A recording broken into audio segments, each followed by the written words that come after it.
A poor waitress is refilling coffee in a quiet diner when a mysterious billionaire looks her straight in the eyes and says, "By spring, you'll birth me 3 sons." Everyone freezes. She laughs it off until he shows up again with an offer that changes everything. He's rich, powerful, and untouched by any woman since tragedy took the love of his life. She's struggling to care for her sick mother and fighting to keep her faith in a world that's been cruel to her. But when he offers her a deal, a fake engagement that could save her family, she says yes, not realizing his strange prophecy might mean something far deeper than she can imagine. As love starts to bloom, secrets begin to surface. Whispers spread, lies twist, and when she runs from him, believing his silence has betrayed her, fate strikes harder than either of them expects. Now, as winter turns to spring, was his prophecy madness or a miracle waiting to be born? Tell me in the comments where you're watching from right now, and if this story speaks to you, make sure you hit subscribe so you don't miss the next one. The fluorescent lights of Hattie's diner buzzed softly overhead as Raina Brooks moved between the booths, her sensible shoes squeaking against the worn linoleum floor. Outside, the rain continued its relentless drumming against the windows, marking day 3 of the storm that had settled over their small southern town like a heavy blanket. "More coffee, Mr. Thompson?" Raina asked, already tilting the pot toward the elderly man's cup. He nodded, his weathered hands wrapped around the white ceramic mug for warmth. Her lower back ached from the double shift, but she kept her smile steady. Her mother's medication wasn't going to pay for itself, and these extra hours meant the difference between making rent and falling behind. The diner's regular customers had thinned out as the evening wore on, leaving mainly truckers seeking shelter from the storm and locals with nowhere else to be. And him, Booth 7. Kevin Drayton sat alone, as he had every night this week. His expensive coat hung neatly on the hook beside him, his laptop closed on the table. Unlike the other customers who chatted, read newspapers, or stared at their phones, he seemed to exist in his own bubble of stillness. The whispers had started the first night he appeared. "That's the tech billionaire," Martha from the beauty salon had said, her voice barely containing her excitement. "The one who went off the grid after his fiancée died in that plane crash." Raina had heard the stories, how he'd built his fortune from nothing, how he'd vanished from public life after the tragedy. But stories were just stories, and to her, he was simply the quiet man who ordered black coffee and barely touched his food. She approached his table, notepad ready. "Can I get you anything else this evening, sir?" For the first time since he'd started coming to the diner, Kevin Drayton looked up and met her eyes. The intensity of his grey gaze stopped her breath for a moment. Outside, thunder rolled across the sky, but inside the diner, everything seemed to go still. "By spring," he said, his voice calm and certain, "you'll birth me 3 sons." The coffee pot nearly slipped from Raina's grasp. The clatter of silverware ceased as every head in the diner turned toward Booth 7. She could feel the weight of their stares, could practically hear the thoughts forming in their minds. A nervous laugh escaped her lips, more from shock than humor. "I'm sorry, what did you say?" she managed, trying to keep her voice steady. Kevin didn't flinch or show any sign of embarrassment. He simply nodded, as if he'd just commented on the weather or ordered a slice of pie. "You heard me correctly," he said, his expression unchanging. Raina's cheeks burned. In all her years of waiting tables, she'd dealt with her share of difficult customers.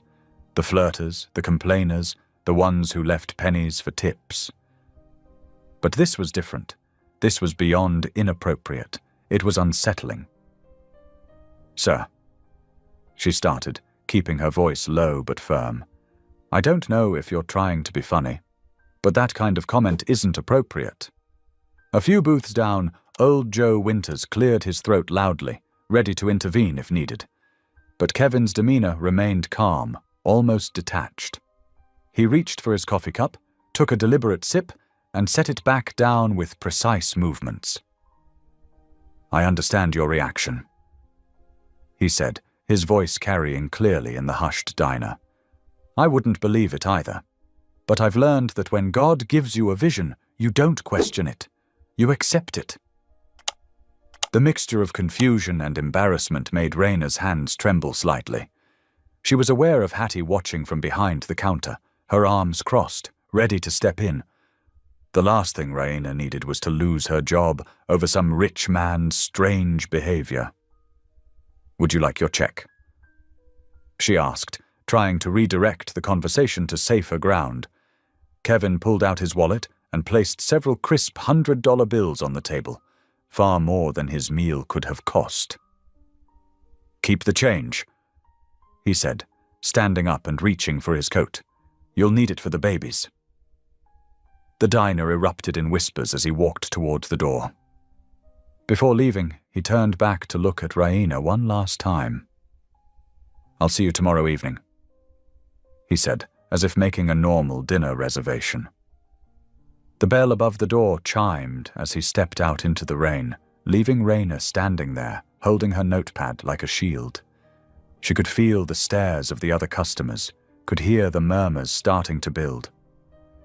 "Girl, what was that all about?" Hattie called from behind the counter, her voice sharp with concern and curiosity. Raina shook her head, trying to gather herself. "I honestly don't know, Mrs. Miller," she replied, her voice barely above a whisper. She moved mechanically through the rest of her shift, refilling coffee cups and taking orders, but her mind kept returning to those strange words and the absolute certainty in Kevin Drayton's eyes. The $100 bills felt like they were burning a hole in her apron pocket. As the night wore on, the rain continued to fall, and the fluorescent lights buzzed overhead, casting their harsh glow over the diner's worn surfaces. Raina couldn't shake the feeling that something had shifted in her world, like the first tremor before an earthquake. She didn't know whether to be frightened or intrigued by Kevin Drayton's prophecy, but she knew one thing for certain. Her quiet life serving coffee in this small southern town would never be quite the same again. The drive home that night felt longer than usual. Raina's hands gripped the steering wheel of her old Honda as she navigated through puddle-filled streets, windshield wipers beating a steady rhythm against the persistent rain. Every few seconds, Kevin Drayton's words echoed in her mind. "By spring, you'll birth me 3 sons." The streetlights cast wavering reflections on the wet pavement, and Raina found herself taking the turns slower than necessary, lost in thought. What kind of man walks into a diner and makes a proclamation like that? And why did it feel less like harassment and more like something else? Something she couldn't quite name. When she pulled into the driveway of their small ranch house, the living room lights were still on. Raina gathered her purse and the takeout container of leftover pie she'd brought for her mother, then hurried through the rain to the front door. Inside, the TV cast a blue glow across the living room. Dolores Brooks was asleep on the couch, her reading glasses slightly askew, an open Bible resting on her lap. The sight made Raina's heart squeeze with familiar tenderness and worry. Her mother looked so small these days, fragile as a bird, though her spirit remained as strong as ever. Raina set down her things quietly and grabbed the soft afghan from the back of the recliner. As she draped it over her mother, Dolores stirred slightly but didn't wake. The medication often made her drowsy, but at least it helped with the pain. Kneeling beside the couch, Raina closed her eyes and did what she always did when life confused her. She prayed. "Lord," she whispered, "I don't understand what's happening. If this is you moving in some way, please give me wisdom, and if it's not—" She paused, uncertain how to continue. "Just keep us safe and show us your path." The TV murmured softly in the background as Raina stayed there a moment longer, one hand resting on her mother's arm. Kevin Drayton's words felt simultaneously like complete madness and like something deeper. A prophecy, maybe, though she'd never been one to put much stock in such things. Her mother was the one who always talked about signs and visions. Sleep proved elusive that night. Raina tossed and turned, her mind spinning with questions. When her alarm went off the next morning, she seriously considered calling in sick. But they needed every dollar, and running away had never been her style. The morning shift started normally enough. The regulars came in for their breakfast, the coffee flowed freely, and Raina fell into her usual routine. But as the hours ticked by, she felt a growing tension in her shoulders, knowing the evening would bring Kevin Drayton back to booth 7. Sure enough, at exactly 6 o'clock, the bell above the door chimed. Raina's back was turned, but she knew it was him from the way conversation in the diner dipped momentarily before rising again in hushed tones. She took a deep breath, straightened her spine, and turned around. He sat in the same spot, wearing a different but equally expensive-looking suit. This time, when their eyes met, Raina didn't wait for him to speak. She walked directly to his table, order pad in hand but held at her side. "Mr. Drayton," she said quietly, "I think we need to talk about what you said last night." Kevin nodded, as if he'd been expecting this. "Please." He gestured to the seat across from him. "Join me for a moment." Raina glanced toward the counter where Hattie was watching them with narrow eyes. "I can't sit with customers during my shift." "Then I'll wait until you're done," he said simply. "What time?" The directness of his response caught her off guard. I get off at 9. I'll be here." And he was. Through her entire shift, Kevin stayed in that booth, working on a laptop, occasionally accepting refills of coffee. When 9 o'clock came, Raina found herself sliding into the booth across from him, her apron still on, her heart beating a little faster than normal. "What happened to you?" she asked directly. "Why did you say those things?" Kevin closed his laptop and folded his hands on the table. His grey eyes held a weight she hadn't noticed before. Not just intensity, but something that looked like pain. 2 years ago, he began, his voice low and controlled. "I was in a plane crash in the Rocky Mountains. My private jet went down in a snowstorm. I was the only survivor." He paused, his fingers tightening slightly. "My fiancée was with me. She didn't make it."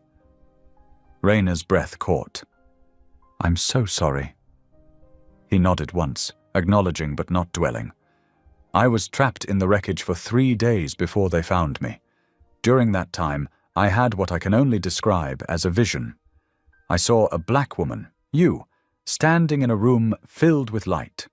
You were holding 3 newborn babies, and you were placing them in my arms. And then I heard a voice, clear as anything, saying, 'She'll give you sons of mercy.'" The diner had emptied out except for a couple of late-night regulars. In the relative quiet, Raina could hear the coffee maker gurgling and the soft patter of rain against the windows. "Since then," Kevin continued, "I've been searching. I've traveled all over the country, following what felt like breadcrumbs from God. Until I saw you through this window last week, and I knew you were the woman from my vision." Raina sat back, trying to process his words. It sounded crazy. It was crazy. And yet there was something in his manner that made her want to believe him, or at least believe that he believed it. "Mr. Drayton, Kevin, please. Kevin," she amended. "I understand you've been through something traumatic, and I'm truly sorry for your loss. But what you're suggesting, it's not possible. I don't even know you." "I know how it sounds," he said, But I've learned that God's plans don't always make sense to us at first. I'm not asking you to believe me right now. I'm just asking you to be open to the possibility that this is more than coincidence." Before Raina could respond, Hattie appeared at their table, her face set in stern lines.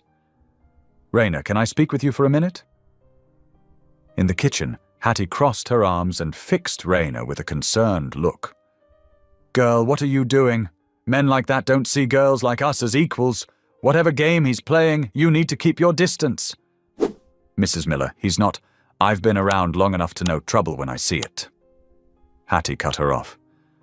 "Rich white man coming in here, talking about babies to a young black waitress.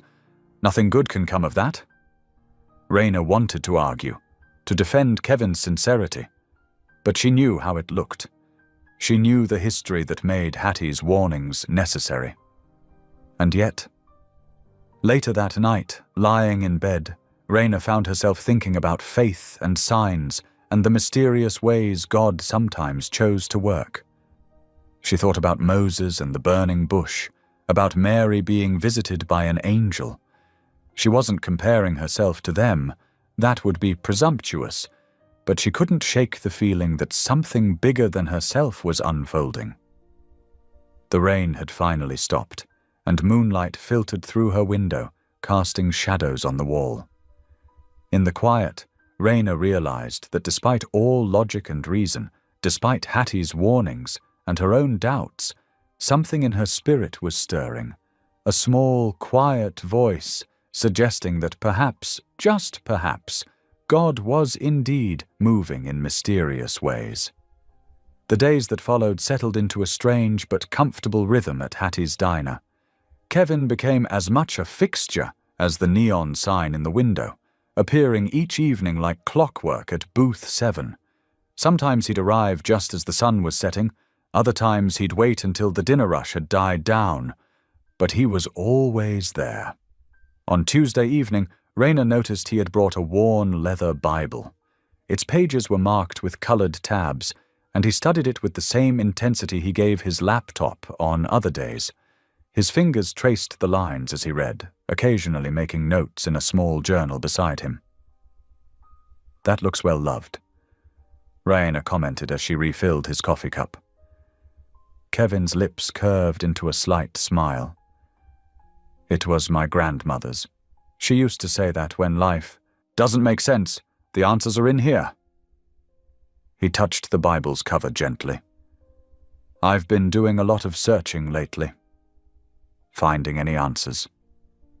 Raina asked, sliding into the booth across from him during her break. "Some days I think I am. Others?" He shook his head, looking out the window at the passing cars. "After Sarah, my fiancée, died, I lost my way for a while. I had everything the world said I should want. Money, power, success. But I felt hollow inside." Raina watched as his fingers absently traced the rim of his coffee cup. "What changed?" "I walked away from it all," he said simply. "Stepped down as CEO, though I'm still majority shareholder. Made a vow of celibacy too, partly out of grief, partly because I needed to clear my head, figure out what God wanted from me." He met her eyes. "I've been celibate for 2 years now. Until I understand his plan, it feels right to wait." The confession surprised her. Not many men would admit such a thing. It spoke to a deeper character than his wealth suggested. Over the next few days, their conversations continued, growing more personal with each passing shift. During quiet moments between customers, Raina found herself sharing pieces of her own life. "Mama's good days are getting fewer," she confided one evening, wiping down nearby tables. "The new medication helps, but it's expensive. That's why I'm working doubles whenever I can." Kevin listened intently as she described the daily routine, waking early to help her mother with breakfast, making sure all the pills were sorted correctly, then rushing to start her shift at the diner. "The hardest part isn't the work," she admitted. "It's feeling invisible sometimes. People see what they expect to see. Just another black waitress in a small southern town. They don't see me struggling to keep my mama comfortable or working on my online classes at night, or... They don't see you. Kevin finished softly. Exactly.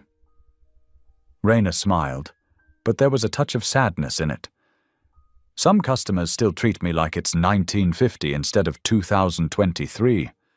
Just yesterday, Mrs. Henderson made a point of asking for a different server because she didn't want that girl handling her food. Kevin's jaw tightened, but before he could respond, a commotion erupted near the counter. A man who'd been drinking at the bar for the past hour was getting belligerent, his voice rising above the quiet dinner atmosphere. "Hey, I said I needed a refill." He slammed his empty glass down, making other customers jump. Raina approached him cautiously. "Sir, I think you've had enough for tonight. Can I get you some coffee instead?" The man's face twisted ugly. "Don't tell me what I've had enough of, girl. You people always think you know better, don't you?" The slur that followed seemed to suck all the air out of the room. Other customers looked away uncomfortably, but no one moved to intervene. Raina felt the familiar burn of humiliation, mixed with anger she couldn't safely express. Then Kevin was there, standing between them. He wasn't much taller than the drunk man, but his presence commanded attention. His voice, when he spoke, was quiet, but carried an authority that made everyone listen. "I believe you owe this lady an apology," he said. The drunk man sneered. "Mind your own business, rich boy. The way you speak to God's children is everyone's business." Kevin replied evenly. "Now you have two choices. You can apologize sincerely and leave quietly, or we can call the police and let them handle this. Either way, you're done here." Something in Kevin's steady gaze must have gotten through, because the man's bravado deflated. He mumbled what passed for an apology, then stumbled towards the door. "Wait," Kevin called. He pulled out his wallet and handed a card to Hattie. "Please put everyone's meals on my tab tonight, including his." After the commotion died down and the other customers returned to their meals, Raina found a moment to thank Kevin. "You didn't have to do that," she said softly. Kevin's eyes held hers with that same unwavering intensity she'd come to know. "A man who fears God protects his daughters," he said simply. Then, more quietly, "No one should ever make you feel invisible, Raina." Standing there in the warm diner light, Raina felt something shift inside her, like ice breaking up after a long winter. She saw the same thaw reflected in Kevin's eyes, a softening around the edges of his usual reserve. Neither of them spoke of his prophecy or the vision that had brought him here, but in that moment something unspoken passed between them. A recognition that perhaps they had both been lonely in their own ways, both searching for something they couldn't quite name.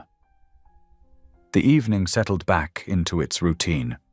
Coffee poured, orders taken, dishes cleared, but something had changed. Like the first hint of spring after a hard frost, both Raina and Kevin felt the stirring of something new, something that felt surprisingly like hope. The mid-March morning dawned crisp and clear, a welcome change from the endless rain.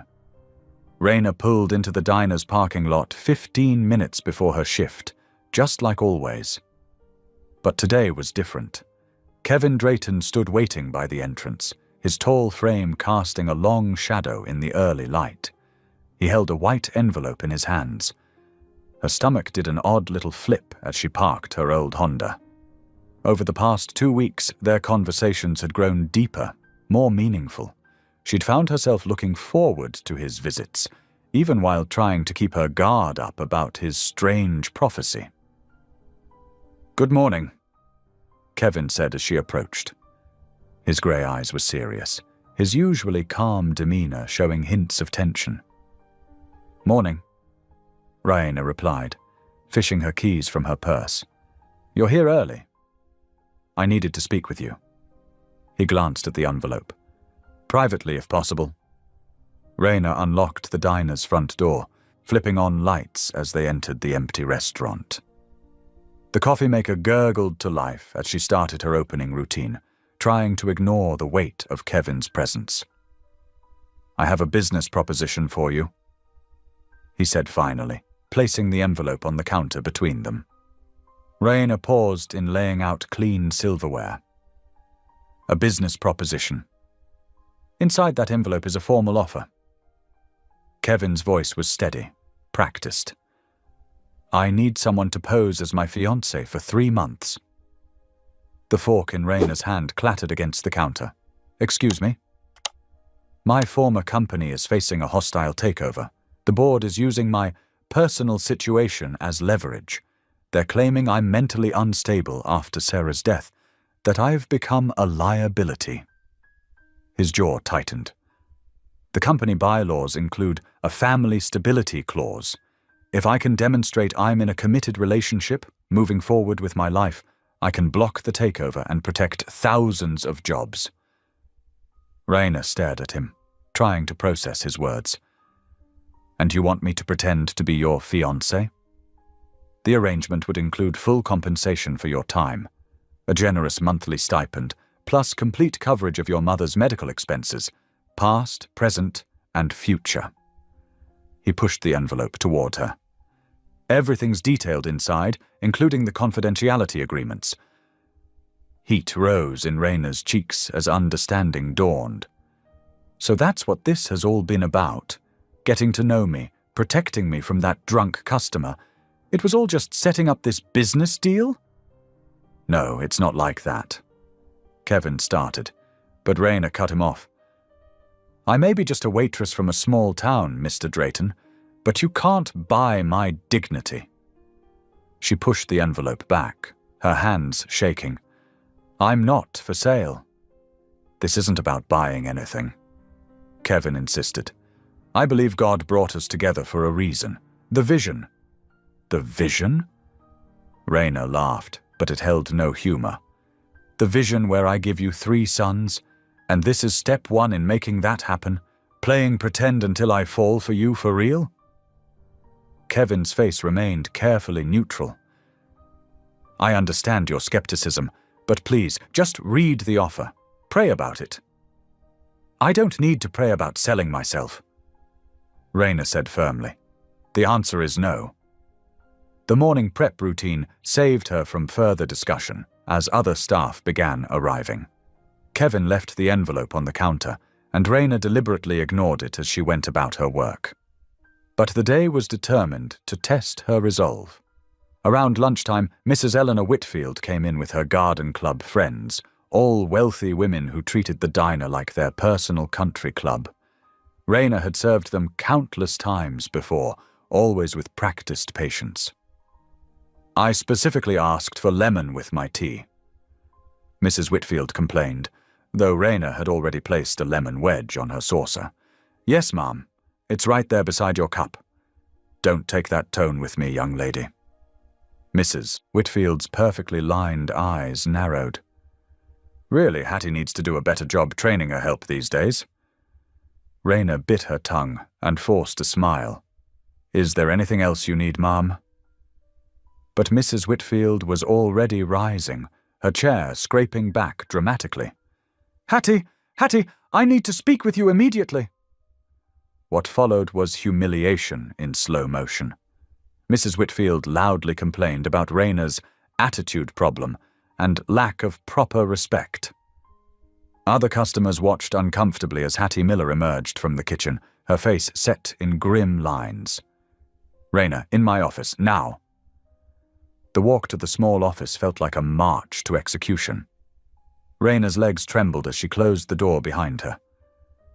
"Mrs. Whitfield is one of our most influential customers," Hattie began, not meeting Raina's eyes. "Her friends make up half our lunch business." "I didn't do anything wrong," Raina said quietly. "I was polite, just like always. It doesn't matter what you did or didn't do. What matters is perception." Hattie sighed heavily. "I'm sorry, Raina, but I can't risk losing her business. We're going to have to let you go." The words hit like a physical blow.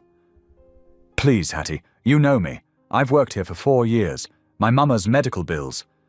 I'm sorry, Hattie repeated, still not looking at her.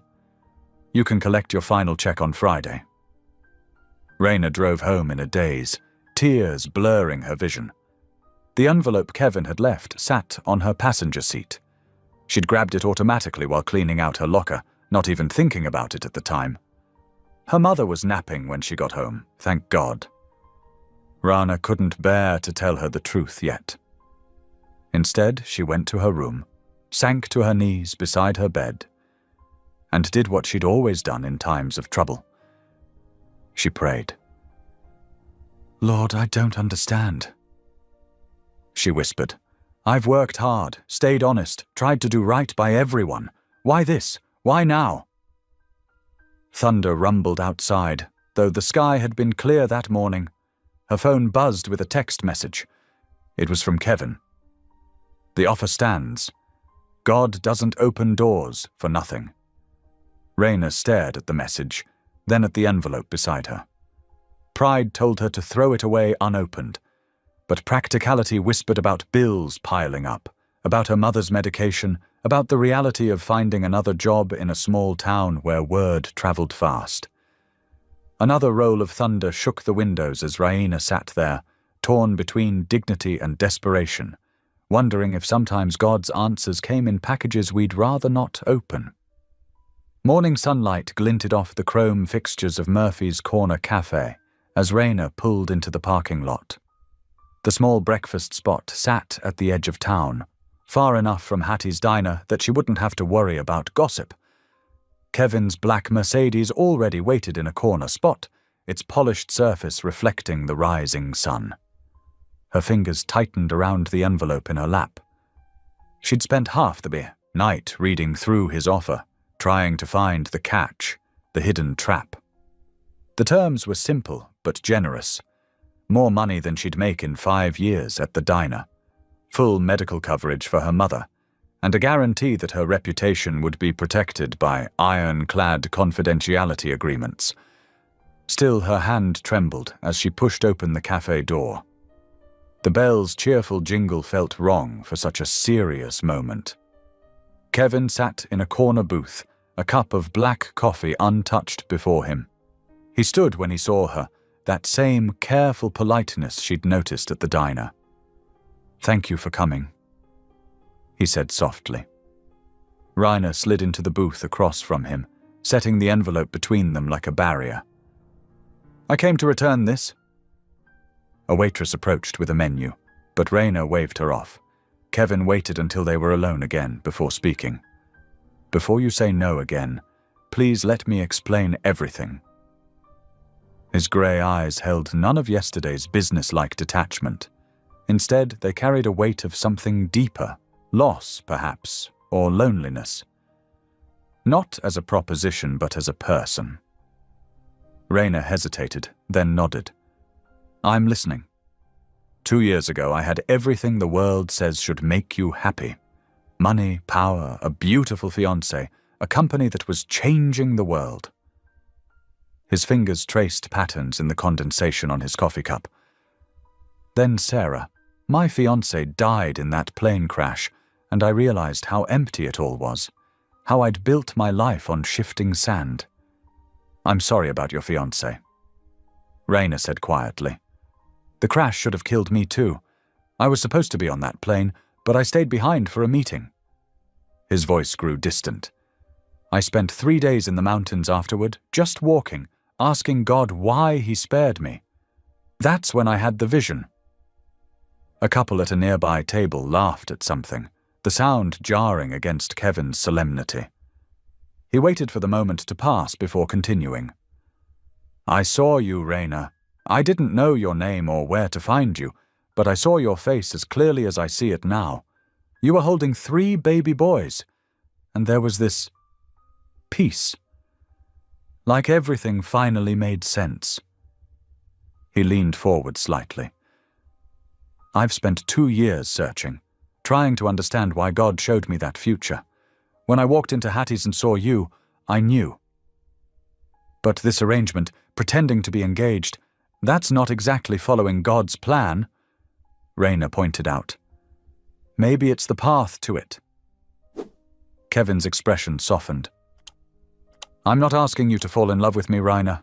I'm asking you to help me save the company I built.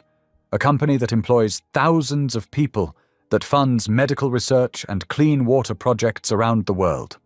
The board wants to sell to investors who would strip it down for parts. And you need a fiancé to stop that. I need to prove I'm stable, settled. After Sarah died, I wasn't myself.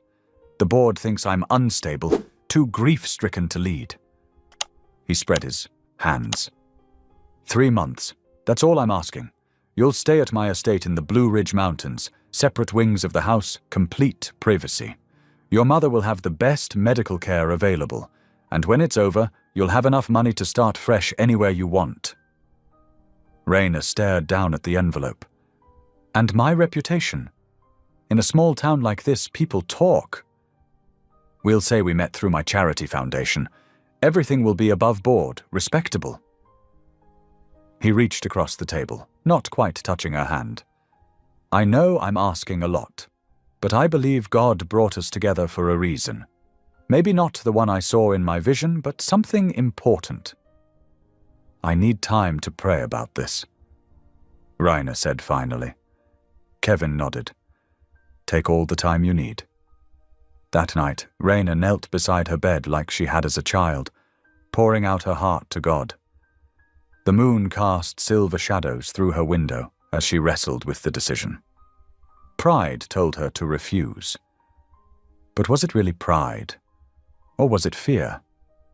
And if God had truly orchestrated this meeting, wasn't refusing his plan its own kind of pride?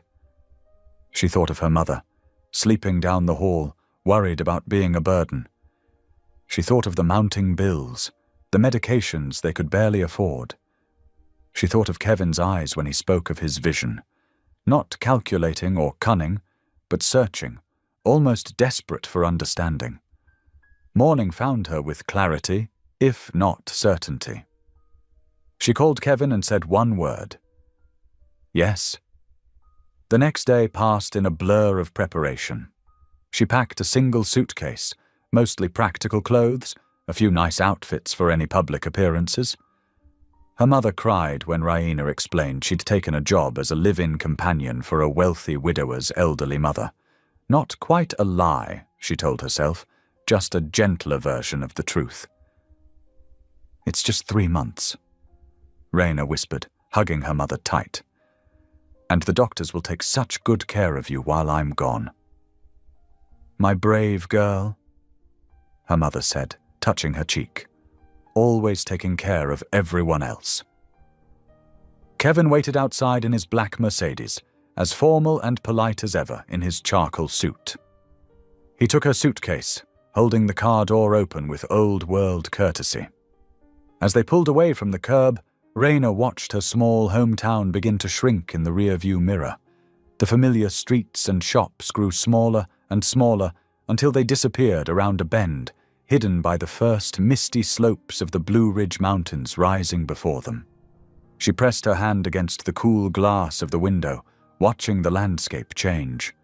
Pine trees and rocky outcrops replaced the flat farmland she'd known all her life.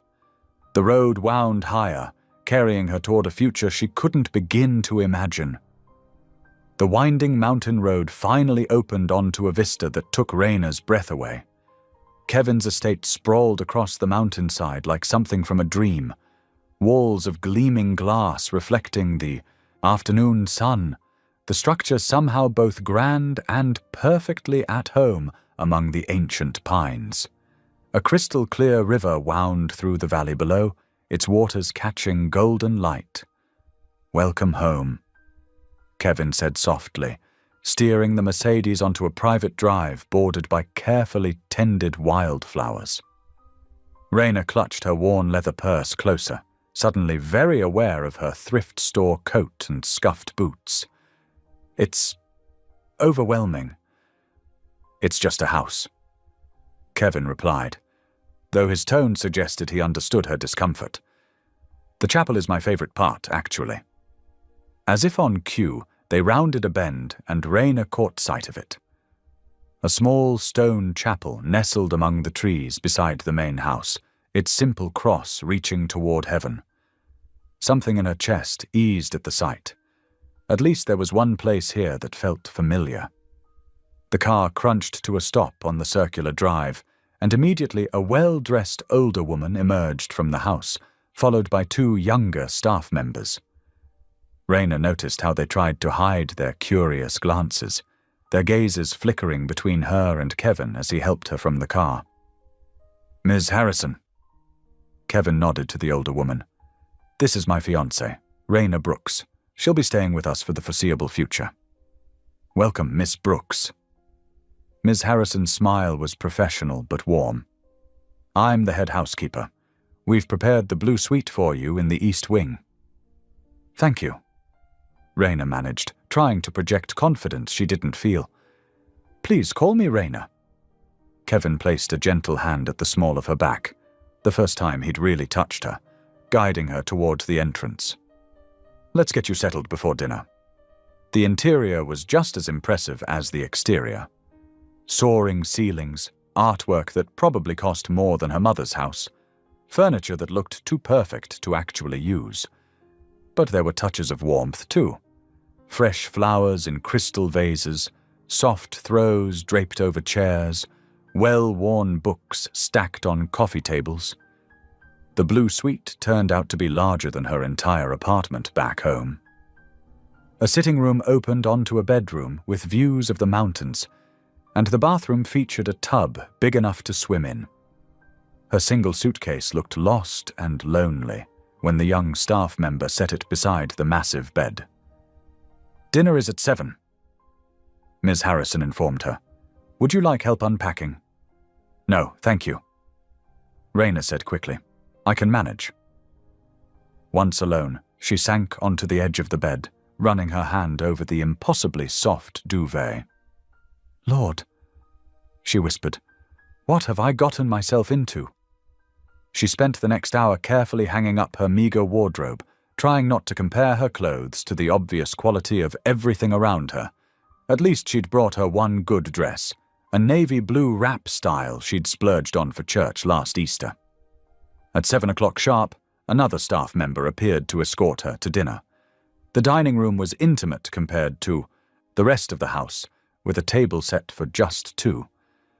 Kevin was already there, having changed into casual slacks and a soft sweater that made him look more approachable than his usual suits. "I thought we could eat alone tonight," he said, pulling out her chair. "Give us a chance to talk." The food was simple but perfect. Roasted chicken, fresh vegetables, warm bread that melted in her mouth. As they ate, conversation flowed more naturally than Raina expected. "Tell me about your faith journey," Kevin said, refilling her water glass. "You have a piece about you that's rare." Raina considered her words carefully.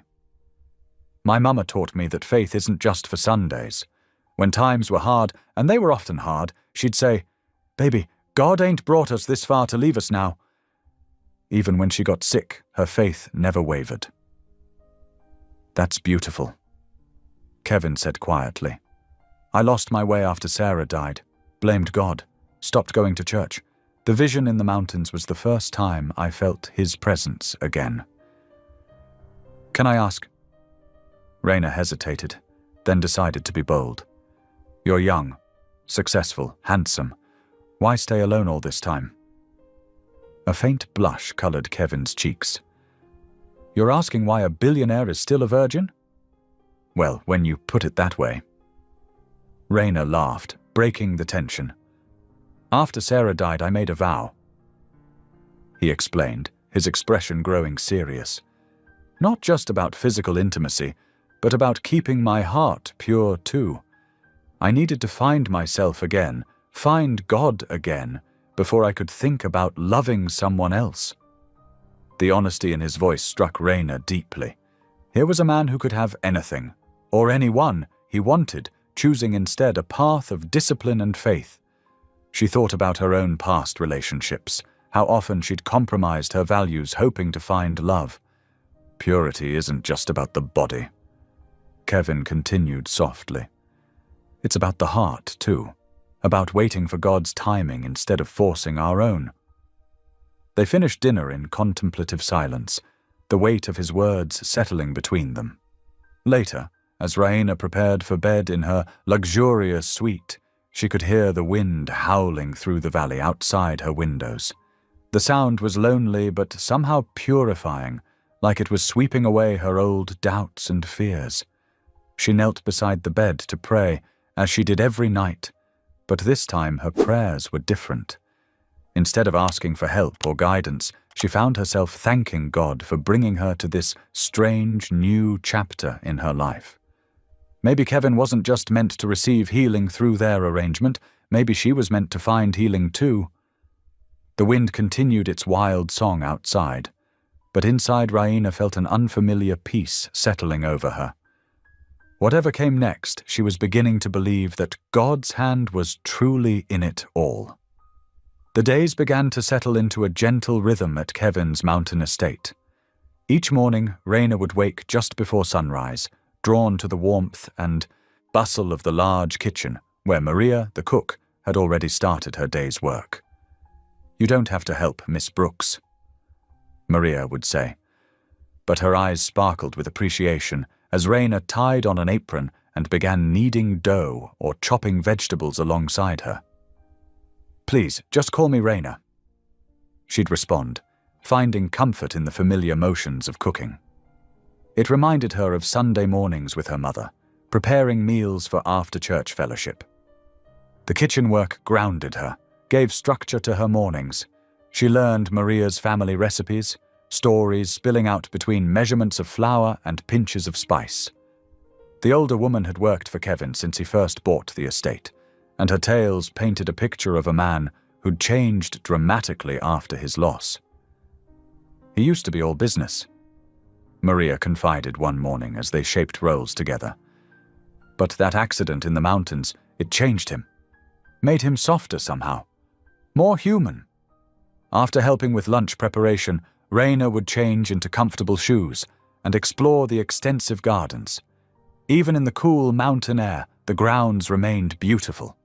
Perfectly maintained paths winding through dormant flower beds and elegant stone fountains.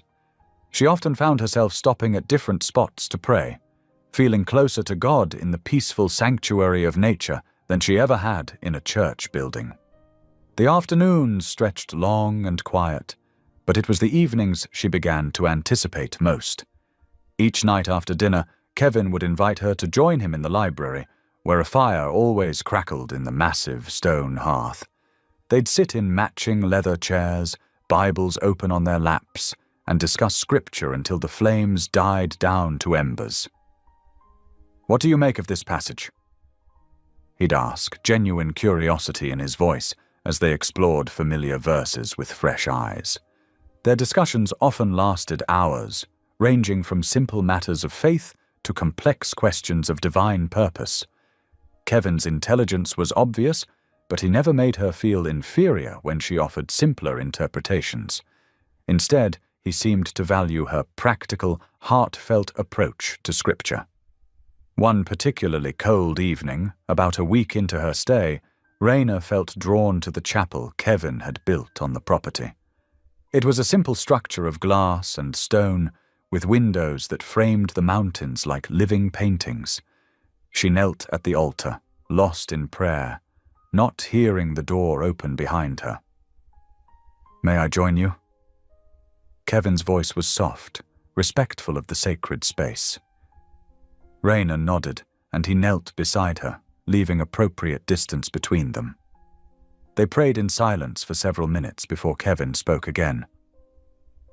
"I need to tell you something," he said, his voice barely above a whisper. "Since you've been here, I've been feeling something I haven't felt in years." Raina turned to look at him, trying to read his expression in the dim light. "Peace," he continued. "Real peace, not just the absence of chaos, but true spiritual peace. Your presence here, your faith, your grace, It's affecting me in ways I didn't expect." The honesty in his voice touched something deep in Raina's heart. "Maybe that's part of God's plan," she suggested gently. "Maybe we're meant to help heal each other." They talked for hours in that chapel, their voices soft against the stone walls. Kevin shared more about his fiancée, Sarah, about the guilt he'd carried for being too busy with work to join her on the flight that crashed. Raina spoke about her father's abandonment, her mother's illness, and her own struggles with trust and faith. "How do you forgive so easily?" Kevin asked, genuine wonder in his voice. "Who says it's easy?" Raina smiled sadly. "But holding on to hurt only hurts yourself more. Forgiveness is a choice you have to make every single day." The next morning, Kevin caught her after breakfast, looking somewhat nervous, an unusual expression for a man who typically radiated confidence. "There's a charity gala next weekend," he said, running a hand through his dark hair, "for the Children's Hospital Foundation. I'd like you to come with me, not as part of our arrangement, but as my guest, if you'd like to, that is." Raina blinked in surprise. "I don't have anything suitable to wear to something like that." "Actually?" Kevin smiled. "Come with me." He led her to one of the estate's many rooms she hadn't yet explored.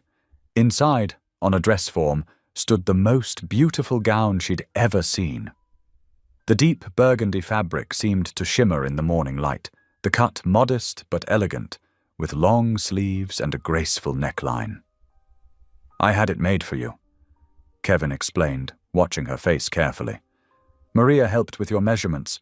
If you don't like it—" "It's beautiful," Raina breathed, reaching out to touch the fabric with trembling fingers. No one had ever given her something so fine. "But it's too much." "Nothing is too much for someone who's brought light back into this house," Kevin said quietly.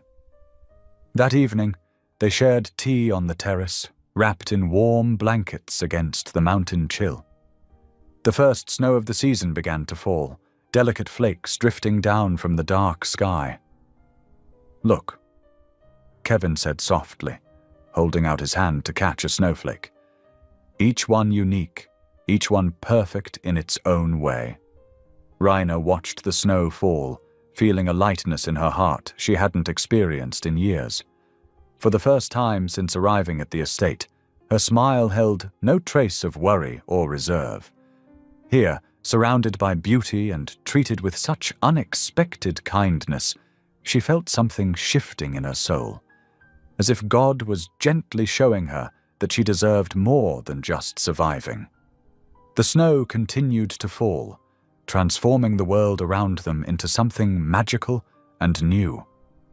They sat in comfortable silence, sipping their tea, each lost in their own thoughts but somehow more connected than ever before. The grand hill crest, hotel's ballroom sparkled like a crystal cave, with chandeliers casting rainbow prisms across the polished marble floor. Raina stood at the entrance, her heart beating rapidly beneath the burgundy gown Kevin had given her. The dress fit perfectly, but she couldn't shake the feeling that she didn't. "Ready?" Kevin asked softly, offering his arm. He looked distinguished in his black tuxedo, his grey eyes warm with encouragement. "As I'll ever be," Raina whispered, slipping her hand into the crook of his elbow. They descended the curved staircase together, and Raina felt the weight of hundreds of eyes upon them. The whispers started immediately, spreading through the crowd like ripples in a pond. She caught fragments as they passed. "That waitress he's been seen with. Certainly knows how to clean up. What could he possibly see in her?" Kevin's board members clustered near the champagne fountain, their disapproval barely masked behind crystal flutes. Mrs. Henderson, the chief financial officer's wife, gave Raina a look that could freeze water. "Kevin, darling," she called out, her voice dripping with false sweetness. "We've missed you at the country club. Do bring your friend by sometime." "Thank you, Margaret," Kevin replied smoothly. "Raina and I prefer quiet evenings at home. She's teaching me the value of simplicity." Raina squeezed his arm gratefully, though her cheeks burned. She could feel the judgment radiating from the group. These powerful men and women who saw her as nothing more than an interloper, a gold digger who'd somehow trapped their golden boy. The evening progressed like a complicated dance. Raina tried to remember all the etiquette Kevin had taught her, which fork to use, how to hold her champagne glass, the proper way to accept introductions. She was managing well until she overheard two board members speaking behind a massive flower arrangement. "He's lost his mind." One muttered, "First that religious nonsense, now this charity case. The shareholders won't stand for it." "Did you hear she was a waitress? Serving coffee one day, wearing Valentino the next. It's embarrassing." Raina's hands trembled as she set down her untouched champagne. She was about to excuse herself to the powder room when a reporter from the local society pages approached, notebook in hand. "Mr. Drayton, Ms. Brooks." The reporter smiled, though her eyes held calculation. "The city's been buzzing about your whirlwind romance. How did you two meet?" The question hung in the air like smoke. Raina tensed, waiting for Kevin to give the practiced answer they'd rehearsed. Something vague about mutual friends and shared values. Instead, he took her hand in his thumb brushing over her knuckles with surprising tenderness. "She served me grace before coffee," Kevin said, his voice carrying clearly across the nearby conversations. The sincerity in his tone made Raina's heart skip. "I walked into a diner broken, and she showed me kindness without judgment. That's worth more than all the wealth in this room." The reporter's eyebrows shot up, clearly not expecting such candor. Raina stared at Kevin, moved by his words and the quiet dignity with which he delivered them. He wasn't just defending her, he was declaring her worth in front of everyone who'd doubted it. As the orchestra began playing Moon River, Kevin led her to the dance floor. Other couples parted to give them space, but Raina barely noticed. Kevin's hand was warm against her waist, and he held her with gentle confidence. "Did you mean that?" she whispered as they swayed to the music. "What you told the reporter?" "I meant everything," he murmured, his eyes holding hers. "Including what I said that first night in the diner." Before Raina could process his words, could ask if he truly believed in that strange prophecy about 3 sons, Kevin leaned down and kissed her. His lips were soft, the pressure gentle but sure. The world seemed to stop spinning for a moment, all the glitter and judgment fading away until there was only the warmth of his mouth on hers and the steady beating of their hearts.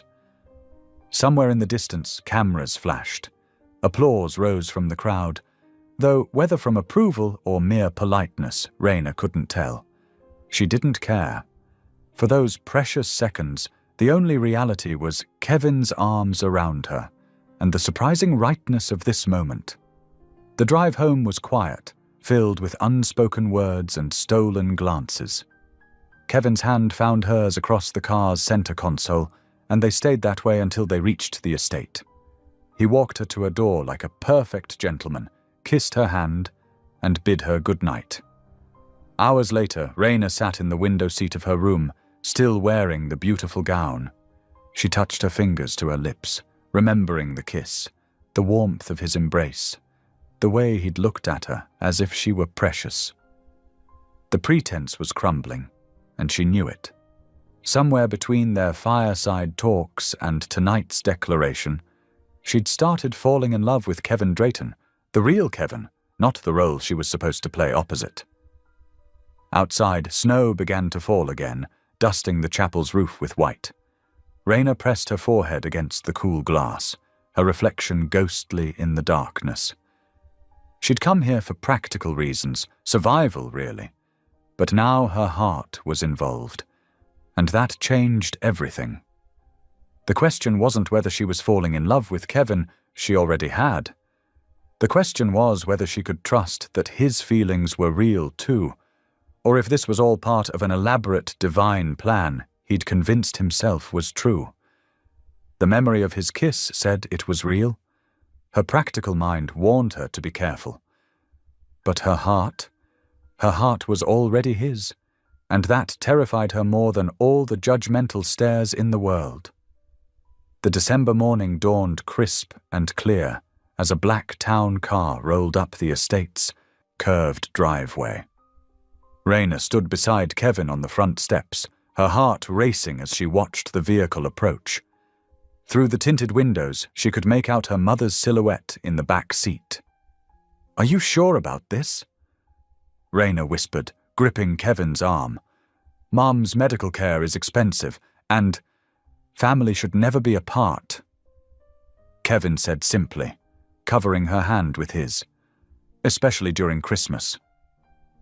The driver opened the door, and Dolores Brooks emerged, looking small but elegant in her new winter coat. Her eyes widened at the sight of the estate, but her gaze quickly found her daughter. "Baby girl!" she called out, opening her arms. Raina rushed down the steps, embracing her mother tightly. The familiar scent of lavender lotion brought tears to her eyes. "Welcome home, Mama." Kevin approached them slowly, his usual reserve softening as he extended his hand to Dolores. "Mrs. Brooks, I'm Kevin Drayton. It's an honor to finally meet you." Dolores studied him carefully, then surprised them both by pulling him into a hug. "Thank you," she whispered, her voice thick with emotion. "The doctors you sent, the treatments. I haven't felt this good in years." Kevin's cheeks flushed slightly. "Please, it's the least I could do. Your daughter has brought light back into this house." The staff helped settle Dolores into a beautiful ground-floor suite near the garden, equipped with everything she might need for her ongoing care. As they unpacked her things, Raina noticed her mother watching Kevin's interactions with the household staff, how he knew each person's name, how he carried bags himself instead of just directing others. That evening, they gathered in the estate's kitchen. Kevin had dismissed the cook, insisting on helping Raina prepare her mother's favorite meal, chicken and dumplings, just like Sunday dinners back home. He proved surprisingly capable with a knife, carefully dicing carrots while Raina kneaded the dough. "Where did you learn to cook?" Raina asked, flour dusting her cheeks. "My grandmother," Kevin replied, smiling at the memory. "She said a man who can't feed himself isn't ready to feed his soul." Dolores watched them from her comfortable chair by the kitchen island, her knowing smile making Raina blush. The easy domesticity of the moment felt right in a way Raina hadn't expected. The next few days passed in a blur of Christmas preparations. Kevin insisted on decorating the chapel himself, climbing ladders to hang garlands, while Raina supervised from below, her heart in her throat every time he reached too far.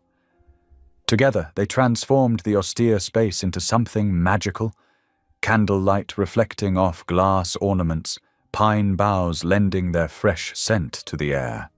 One evening, as snow fell outside, they sat together in the chapel reading from Luke's Gospel. Kevin's voice was steady and reverent as he described the first Christmas, while Dolores hummed carols softly. Raina felt peace settle over her, like a warm blanket. The love growing between her and Kevin seemed as natural as breathing now, something God-given and precious. But paradise, as Raina would learn, often comes with serpents. The following Tuesday, she was bringing tea to Kevin's study when voices drifted through the partially open door. She recognized them as board members who'd stayed after a meeting. "Really, Kevin, this charade has gone on long enough," a man's voice drawled. "The waitress? It's becoming embarrassing." "She's your latest charity project, we get it," a woman added with a brittle laugh. "But there are plenty of suitable women from good families who'd be happy to help with your image problem." Raina's hands trembled, tea sloshing in the cups. She waited for Kevin's response. his defense of her, his rejection of their cruel words. But only silence followed. That night, after her mother had gone to bed, Raina found Kevin in his office. "Why didn't you say anything?" she asked, her voice barely above a whisper. "When they called me your charity project." Kevin looked up from his papers, surprise crossing his features. "You heard that?" "I heard everything," Raina said, wrapping her arms around herself. "And what hurts most is that you stayed silent. If you believe in us, in what God is doing here, why won't you stand up for me?" "Raina," Kevin sighed, running a hand through his hair. "Business relationships are complicated. Sometimes silence is—" "Don't." She cut him off. "Don't make excuses. I need to know if you'll defend me publicly. Not just in private moments, but when it matters." He reached for her hand, but Raina stepped back. "Please," she whispered, "just think about it." The next morning, Kevin had an important board meeting. Against her better judgment, Raina attended as his fiancé, hoping he'd prove her fears wrong. She sat quietly as they discussed quarterly reports and market projections, her back straight despite the sideways glances. Then it happened. An executive, silver-haired and smugly confident, made a comment about the diner girl while discussing public perception. The room grew quiet, all eyes turning to Kevin. Raina held her breath, waiting for him to speak up, to show them all that their love was real and right. But Kevin just cleared his throat and moved on to the next agenda item. That night, after everyone had gone to bed, Raina packed her bag with trembling hands. She folded the beautiful clothes he'd given her, leaving them in neat piles. Her old waitress uniform, which she'd kept as a reminder, went into the suitcase along with her few personal items. At her desk, she wrote a note, tears smudging the ink. "I can't be your image. I wanted to be your heart." She set it on his pillow, knowing he'd find it in the morning. Then she crept downstairs, pausing only to kiss her sleeping mother's forehead and leave her a separate note explaining everything. The night air was bitter cold as she stepped outside, but not as cold as the realization that sometimes love isn't enough, not when one person is willing to keep it hidden in shadows. The steering wheel felt cold under Raina's fingers as she drove through the pre-dawn darkness, streetlights casting lonely shadows across her old Honda's dashboard. Her small apartment waited ahead, a place she'd once called home, but now felt like a step backward. Each mile marker taking her further from the mountains made her heart ache a little more. The sun was barely rising when she pulled into the cramped parking lot of her apartment complex. The familiar sight of peeling paint and rusty railings brought tears to her eyes. This wasn't how the story was supposed to end. But then again, fairy tales didn't usually involve billionaires who couldn't stand up for the women they claimed to love. Inside, the apartment felt smaller than she remembered. Dust had collected on the few pieces of furniture she'd left behind. Raina dropped her suitcase by the door and sank onto the worn couch, letting exhaustion wash over her. The next morning, she walked into Freddie's grocery store, where the manager, Mrs. Peterson, still remembered her from high school. "Need your old job back?" the older woman asked kindly, noticing something broken in Raina's eyes. Within an hour, Raina was wearing a green apron, stocking shelves with canned goods. Double shifts became her new normal again. Morning till afternoon in the grocery aisles, evening till night at the register. Her feet ached like they used to at the diner. But this pain felt different, emptier somehow. When her mother called, Raina forced cheerfulness into her voice. "Everything's fine, Mama. Kevin's just busy with work, and I needed some time at home." The lies tasted bitter, but she couldn't bear to admit the truth, that she'd walked away from what might have been God's plan because pride and pain had gotten the better of her. Dolores, still staying at Kevin's estate for her treatments, seemed to sense something was wrong but didn't push. "The mountains sure are pretty this time of year," she'd say instead. "The nurse says the air up here is doing wonders for my breathing." 2 weeks crawled by. Raina tried to lose herself in work, in the mundane rhythm of scanning groceries and counting change. But every time she saw a business magazine with Kevin's face on the cover, or heard his company mentioned on the break room TV, her heart would skip painfully. Then came the day that changed everything. Raina was restocking the cereal aisle when Martha, the cashier, came running. "Turn on your phone, quick, Channel 7. Hands shaking, Raina pulled out her phone and pulled up the local news station. The headline made her blood run cold. "Breaking. Tech billionaire Kevin Drayton collapses during press conference." The shaky footage showed Kevin at a podium, talking about his company's latest charitable initiative. He looked tired, she noticed. The kind of bone-deep exhaustion she should have recognized before she left. Mid-sentence, he stumbled, one hand clutching his chest. The camera jolted as he fell, security rushing forward before the feed cut out. Reports are coming in that Mr. Drayton has been rushed to Mountain View Memorial Hospital. The news anchor was saying, "Sources close to the situation confirm he's in critical condition. Mr. Drayton has a previously undisclosed heart condition." The cereal box Raina had been holding slipped from her fingers, scattering Cheerios across the floor. Her world narrowed to a pinpoint of pain. A heart condition. He'd never told her. All those nights they'd talked about everything under the sun, and he'd kept this secret. The next few days passed in a blur of anxiety and regret. Raina moved mechanically through her shifts, checking her phone obsessively for updates. The news was frustratingly vague. Billionaire remains in critical condition. Drayton Enterprise Board calls emergency meeting. Prayer vigil held outside hospital. She wanted to call, to drive up there, to do something. But what right did she have? She'd walked away. Still, every night she found herself on her knees, praying with an intensity that surprised her. "Please, God, please don't let it end like this." On the 4th day, her mother called. Raina had been avoiding her calls, sending texts instead, but this time she answered. "Baby?" Dolores said softly. "I know something happened between you two. I'm not asking what, but I want you to remember something. God doesn't end stories halfway." Raina sank onto her bed, tears finally breaking free. "Mama, I messed up. I let pride get in the way.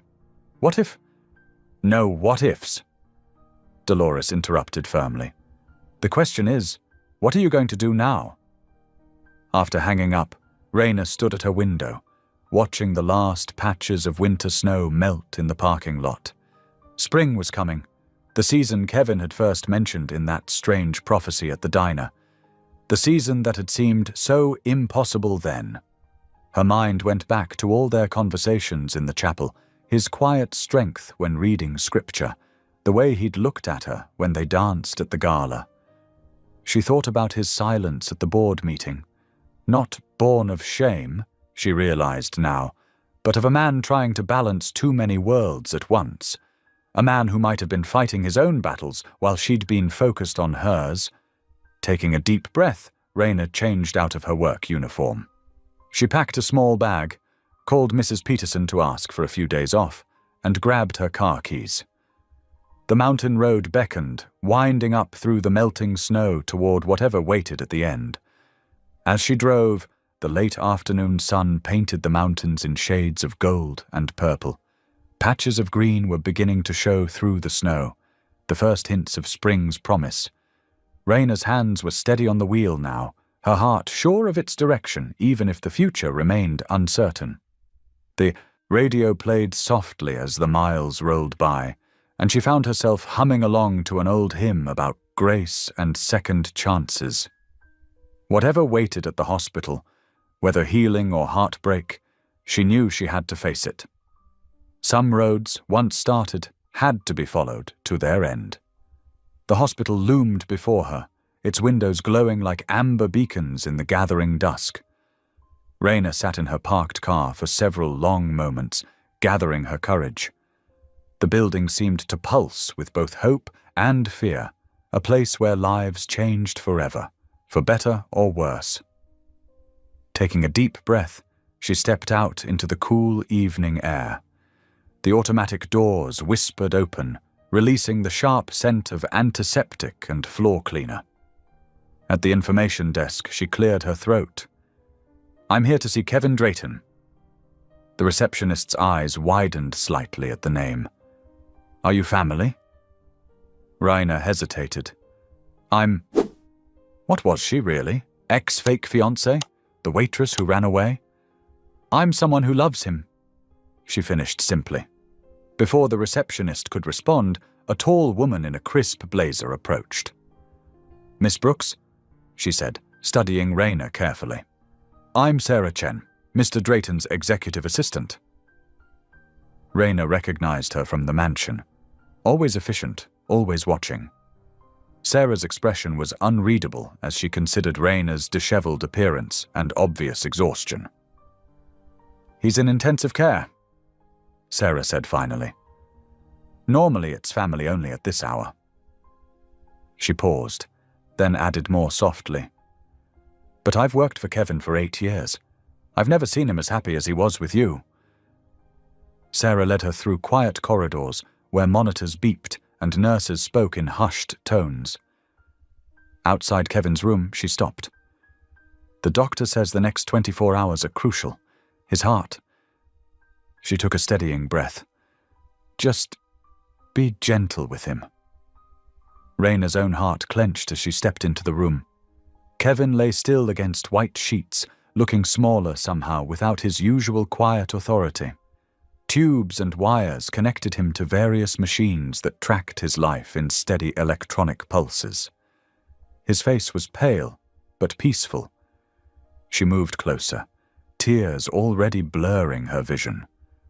A chair waited by his bedside, as if someone had known she would come. Sinking into it, she reached for his hand, the same hand that had helped her from cars, passed her cups of tea, held hers during their first dance. "I'm so sorry," she whispered, her voice breaking. "I'm sorry I let pride blind me. I'm sorry I ran instead of fighting for us." The tears fell freely now, dropping onto their joined hands. "I'm sorry I didn't see how hard you were trying to balance everything. I'm sorry I didn't ask if you were okay." The steady beep of his heart monitor provided a rhythm to her quiet sobs.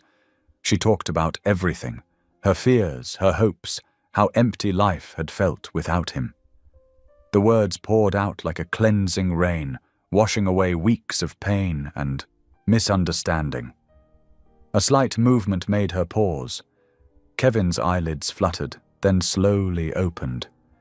His grey eyes, though tired, found hers with the same intensity she remembered from that first night at the diner. A faint smile touched his lips.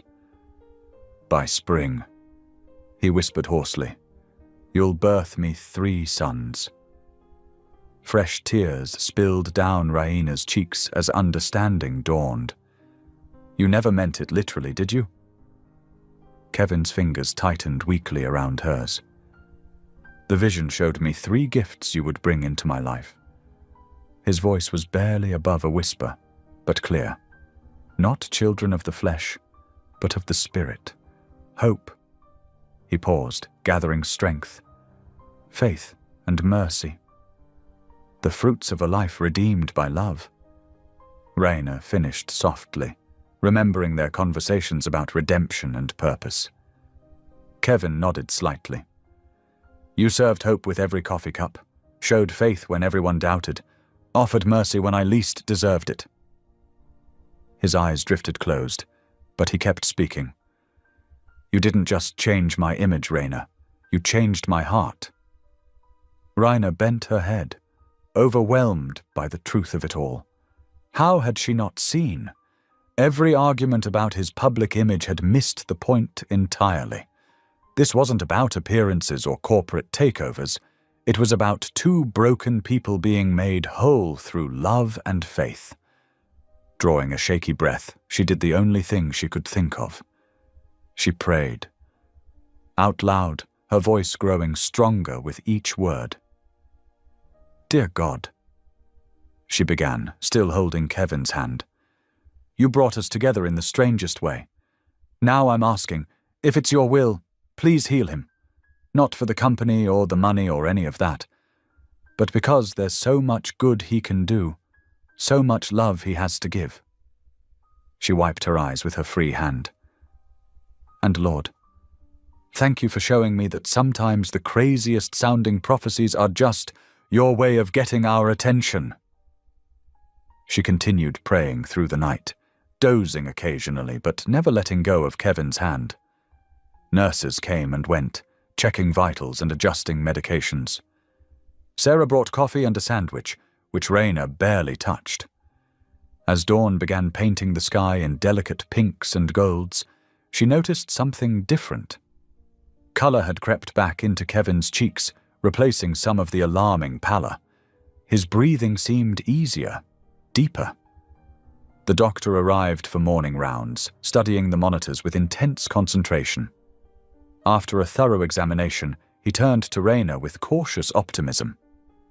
"His vital signs have improved significantly overnight," he said, shaking his head slightly.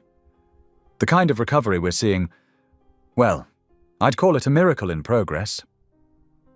Raina smiled through fresh tears, squeezing Kevin's hand gently. Outside the window, early spring sunshine painted the mountains in shades of promise. New life was stirring everywhere, in the budding trees, in Kevin's strengthening heartbeat, and in the love that had brought them both back to where they belonged. The hospital room became Raina's world over the next several days. She settled into a gentle rhythm, marking time by medication rounds and shift changes rather than clocks. The vinyl chair beside Kevin's bed molded to her shape, becoming as familiar as her old spot behind the diner counter. During the quiet morning hours, while sunrise painted the walls in soft gold, Raina would open her mother's weathered Bible. Her voice filled the sterile space with ancient words of comfort, turning psalms into lullabies for Kevin's healing sleep. "The Lord is my shepherd, I shall not want," she read, watching his chest rise and fall steadily. "He makes me lie down in green pastures. He leads me beside quiet waters. He restores my soul." Between readings, she shared stories from her years at the diner, tales of midnight regulars and dawn truckers, of kindness found in coffee cups and wisdom served alongside pie. Her words wove a tapestry of small-town life, bringing warmth to the clinical surroundings. "Remember Mrs. Henderson?" she asked one afternoon, adjusting Kevin's blanket. She ordered the same thing every Tuesday, grilled cheese and tomato soup. Said it reminded her of her mama's cooking. She smiled at the memory. "That's where I learned that sometimes the simplest things carry the most love." Kevin grew stronger with each passing day. Color returned to his cheeks, and his grip strengthened when he held her hand.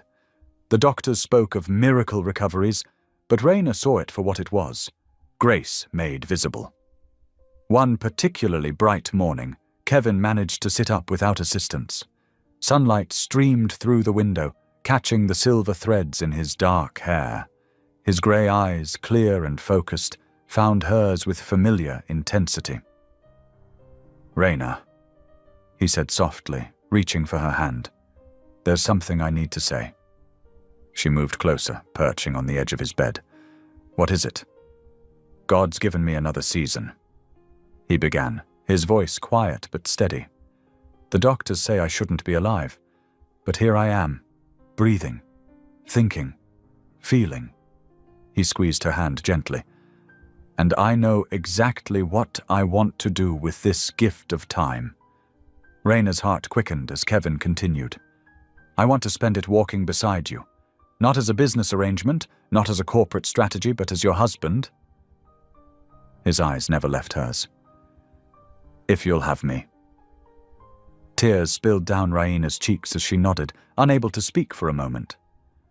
When she found her voice, it came out as a whisper. Yes. 1,000 times yes. The hospital chaplain, a kind-faced man named Pastor James, agreed to perform the ceremony in the small chapel on the first floor. The space was intimate, with wooden pews that held decades of prayers and stained glass windows that filtered the afternoon light into jewel-toned patterns. The staff helped Kevin dress in a simple dark suit, wheeling him down in a chair despite his gentle protests that he could walk. Raina wore a cream-colored dress she'd found in a nearby boutique, nothing fancy but elegant in its simplicity. Her mother, Dolores, arrived in her wheelchair, her face glowing with joy. She reached for Raina's hands before the ceremony, her grip surprisingly strong. "Baby," she said, voice thick with emotion. "I've been praying for this day since you were born, not for wealth or status, but for a man who would love you like this, with his whole heart and soul." The ceremony itself was beautiful in its simplicity. No elaborate decorations, no crowd of onlookers, just two hearts joining before God, witnessed by those who mattered most. Kevin's voice was clear and strong as he spoke his vows, promising to cherish and protect, to walk in faith together. Raina's voice trembled slightly as she made her own promises, but her words rang with certainty. "I take you, Kevin, to be my husband, to have and to hold from this day forward, for better or worse, in sickness and in health, to love and to cherish, until death do us part." Laughter mixed with tears as they exchanged rings, simple bands that symbolized their unending commitment. When Pastor James pronounced them husband and wife, the small gathering broke into warm applause. Even some of the nurses who had cared for Kevin wiped away tears. That evening, back in Kevin's hospital room, the space felt different, transformed not by any physical change, but by the sacred promises they'd made. Kevin lay in his bed, still tired from the day's activities but happy, his new ring catching the light as he held Raina's hand. "I never thought I'd find this kind of peace again," he murmured, his thumb tracing circles on her palm. "After losing Sarah, I thought that part of my life was over. But God had other plans." Raina squeezed his hand gently. "He always does. Sometimes we just have to be still long enough to see them." As night settled over the hospital, bringing its familiar quiet, Raina felt something new settle in her heart. Where fear and doubt had once lived, she now felt peace blooming, strong and sure as spring flowers after winter's frost. Kevin's breathing deepened into sleep, but his hand remained firmly wrapped around hers, as if even in dreams he wanted to keep her close. She watched the city lights twinkle beyond the window, remembering that rainy night in the diner when a stranger had made an outrageous prophecy. God's plans, she realized, often looked like madness at first glance, but when viewed through the lens of faith and time, they revealed themselves as perfect in their own way. Kevin stirred slightly in his sleep, mumbling something that sounded like her name. Raina smiled, adjusting her chair to get more comfortable without letting go of his hand. In this simple moment, no grand gestures, no dramatic declarations, she found everything she'd ever needed. Love, faith, and the quiet certainty that she was exactly where she was meant to be. Spring arrived in earnest as Kevin's recovery progressed, painting the mountain estate with fresh colors. Each morning brought new strength to his steps, and Raina watched with joy as the pallor left his cheeks, replaced by healthy color. Their days fell into a gentle rhythm, beginning with shared prayers at dawn. "Take it slow," Raina would remind him as they walked the estate's winding paths, her hand steady on his elbow. Kevin would smile, accepting her care with grace, a change from the commanding businessman he'd once been. The morning air carried the scent of pine and wildflowers, and sometimes they'd pause just to breathe it in. Each step is a gift, Kevin would say, his voice growing stronger day by day. I don't want to waste a single one. Their morning walks gradually lengthened from 5 minutes to 15, then to 30. Raina kept careful notes of his progress in a journal, tracking everything from his daily steps to his medication schedule. The doctors had been clear. Recovery would take patience and dedication. By mid-morning, they'd settle in his study, where Raina helped him sort through business correspondence. She'd read letters aloud while he dictated responses, her neat handwriting filling page after page. What started as assistance soon became partnership, as she offered insights that surprised even Kevin. You see things differently, he told her one afternoon, watching her organize his chaotic desk. You see people, not just profits. The decision to sell his penthouse came naturally. The gleaming high-rise apartment, once a symbol of his success, now felt empty compared to the warmth of their mountain home. This is where we found each other, Kevin said as they signed the papers. This is where we'll build our life. Their focus turned to the estate's chapel, a beautiful stone building that had stood mostly unused. It shouldn't be empty, Raina suggested one evening. Not when there's so much need in the community. Kevin's eyes lit up at the idea. Together, they developed plans to transform the chapel into a community center. They hired local contractors, insisting on fair wages and family-friendly hours. Raina oversaw the renovations, making sure the space remained sacred while becoming more welcoming. The chapel's dedication ceremony drew hundreds from the surrounding towns. Kevin, standing without support now, spoke about transformation, not just of buildings, but of hearts. Every act of kindness, he said, his voice carrying across the gathered crowd, is another child of mercy being born into the world. Their work didn't stop there. They established regular meal services for the hungry, converting the chapel's basement into a warm dining space. Raina's experience as a waitress proved invaluable as she trained volunteers and organized serving schedules. Kevin, despite his wealth, insisted on serving alongside everyone else.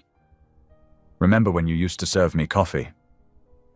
He'd tease as they ladled soup together. You were a better tipper back then, she'd reply with a wink, making him laugh. The tutoring program started small, just a few local kids struggling with homework. But word spread quickly about the kind couple at the big estate who offered free help and hot meals. Soon, the chapel's study room buzzed with activity every afternoon. Raina discovered she had a gift for teaching math, while Kevin's tech background made him perfect for science lessons. They worked side by side, helping children unlock their potential. Each mind we help grow, Kevin would say, is another light in the darkness. Their hospital visits became weekly events. They'd bring books, flowers, and most importantly, time.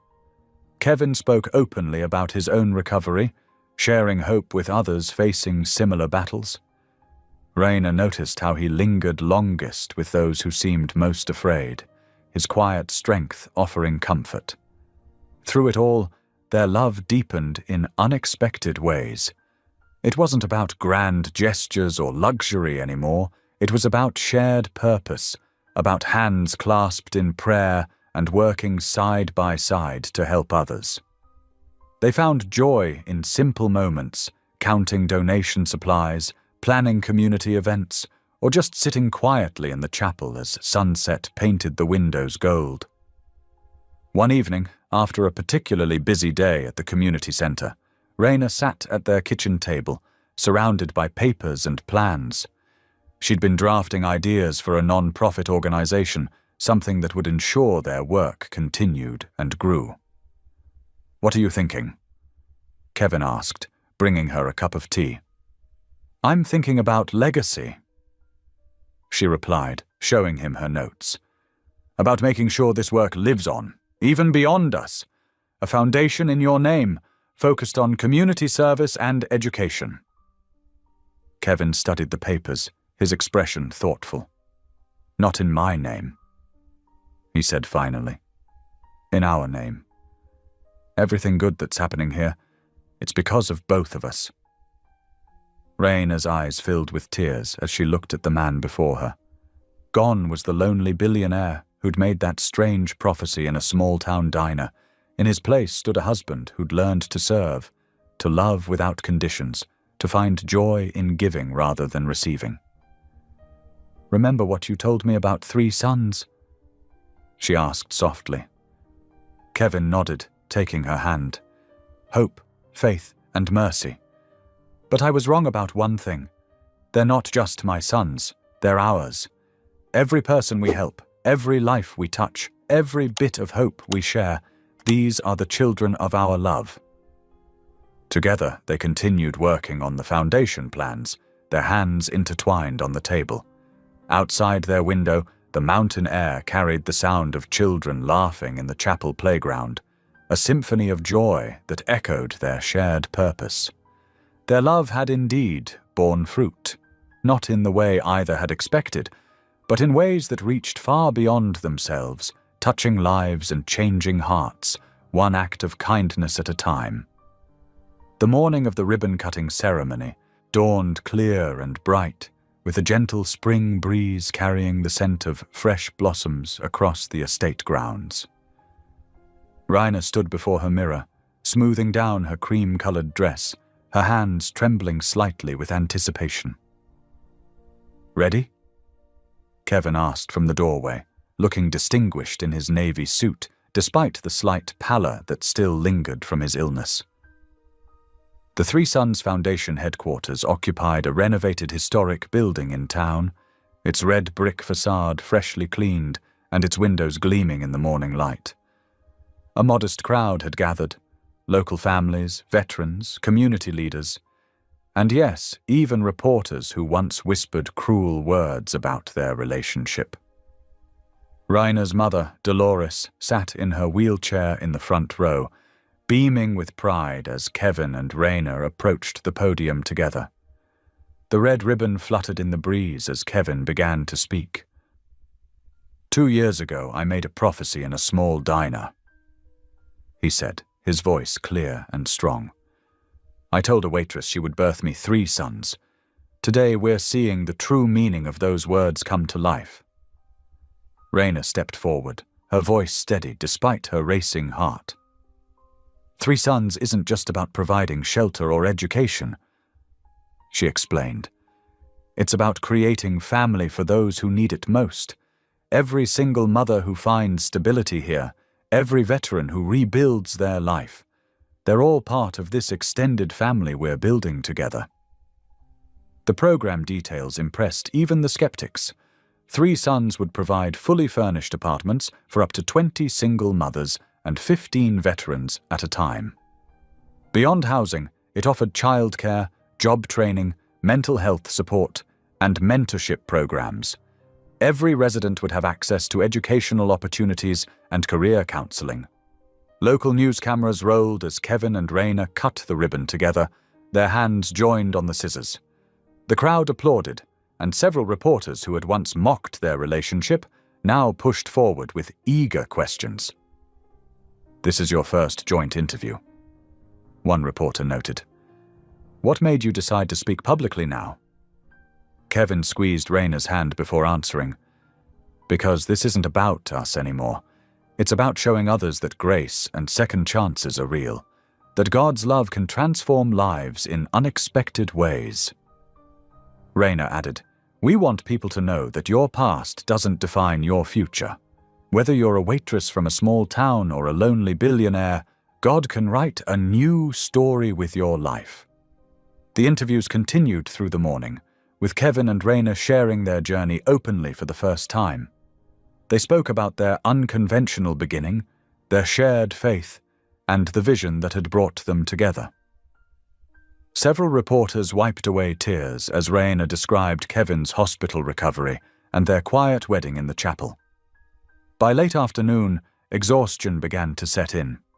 They thanked the last of the visitors and climbed into their car, both emotionally drained but deeply satisfied.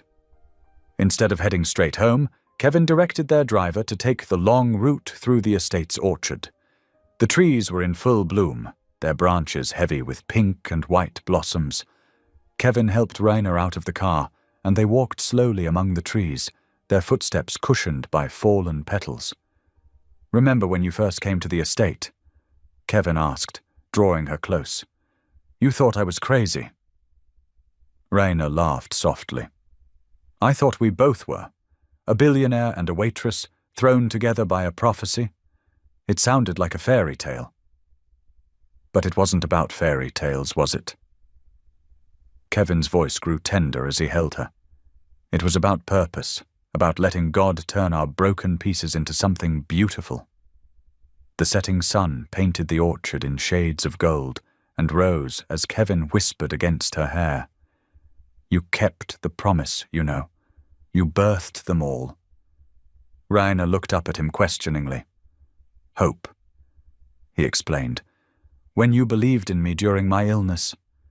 Faith, when you trusted God's plan even when it seemed impossible. And mercy, in how you've helped create this foundation to serve others." They stood there in the fragrant orchard, surrounded by the evidence of spring's renewal, their hearts full with the knowledge that their love had indeed borne fruit. Not in the way they'd initially thought, but in ways that would transform countless lives for generations to come. Easter morning dawned with extraordinary grace over the Blue Ridge Mountains. The first rays of sunlight pierced through lingering mist, turning the valley into a sea of liquid gold. At the mountain estate's chapel, dew sparkled on fresh flowers that lined the stone pathway, their petals still curled tight against the morning chill. Raina stood at the chapel's entrance, greeting each arrival with a warm embrace.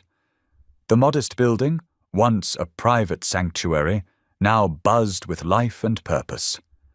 Families from the Three Sons Foundation, single mothers with bright-eyed children, veterans with grateful smiles, filled the wooden pews one by one.